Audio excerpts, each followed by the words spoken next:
All right, as we can continue our coverage live, we're in Vietnam, where earlier today the president wrapped up his summit, his second summit with North Korea's Kim Jong Un. Following the summit, we exclusively had the opportunity to speak with the president before he departed Vietnam. Here's part one of that interview. Mr. President, great to see you. Thank you very much. Summit number two, when I heard Kim Jong Un say, was asked the question, are you ready to denuclearize? His answer was, I wouldn't be here. Otherwise, I wouldn't be here. And then he goes on, and you said that might be the best answer you've ever heard. Well, and we're working towards something, but we didn't sign anything today. It didn't quite work out. I would say that I wasn't satisfied, and perhaps he wasn't satisfied. Good relationship, but I decided that this wasn't the right time to sign something. So we'll see what happens over a period of time. It's funny, it came up on the radio show. We've known each other well over 2 decades. Yeah. The art of the deal.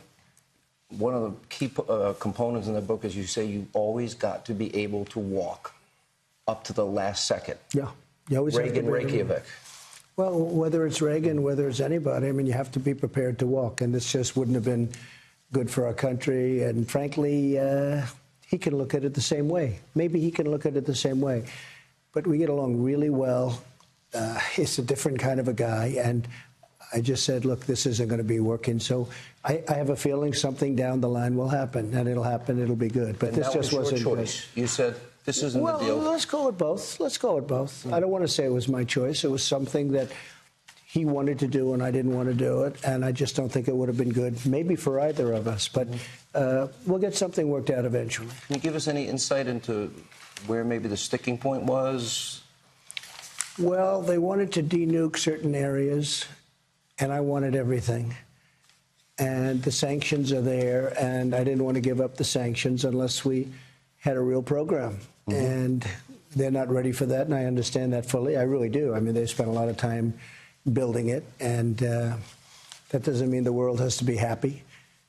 But I wanted them to denuke, and they wouldn't do the full. They wanted to do some, and I guess a lot of people would have said that's a great start, but I just didn't feel it was right.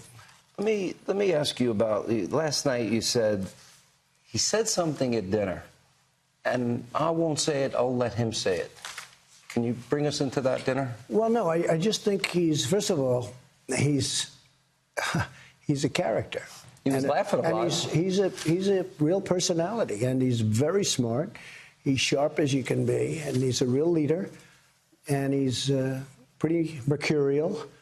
I don't say that necessarily in a bad way, but he's a pretty mercurial guy. But he was talking to the press a little bit, and, he's not big into talking to the press, but the press came in. Look, bottom line, I think he wants to get something done, but this wasn't the right time. And Vietnam, Hanoi, where we are right now, they have treated us so fantastically, so good. They've done such a great job. They're very proud of the job they've done, and they've really treated us. I mean, it's been an incredible 2.5 days. You kept saying, and managing expectations, you said, I'm in no rush. No. I want the right deal. And the right deal for you is complete denuclearization that is verified and on-site inspections on demand. It's a much tougher deal to make. Maybe it won't get made, but that's the deal that we should have. And you can't give up everything if you don't get that.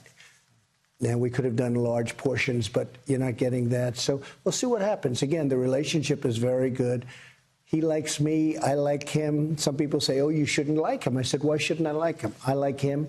Get along great. We'll see what happens. Let me ask you about, let's go back to Singapore, where I had an opportunity to see you there. Right. And hostages were released. Right. Remains have come home. Right. And the interesting and most profound part of it was that no rockets have been fired over Japan. That's Guam's right. Not threatened. That's right. And the continental United States was being threatened. Progress in that area? A lot of progress, and it's a lot of progress not necessarily on paper, although we actually signed a very good agreement. It said no denuclearization. We're going to have that. We are going to have a complete denuke. I call it denuking, but it's denuclearization. And it was a document that was signed, and it was a very good document. The fact is that he also said he's not going to do testing, and he said that recently. And he said it again to me just a little while ago. He doesn't want to do testing. He's not going to do that. That's a big thing. No rockets, no anything. And I believe, when he tells me that, I will take him at his word. But we'll see how it all goes. I think we had a very good 2 days, but I just don't think maybe either of us were ready.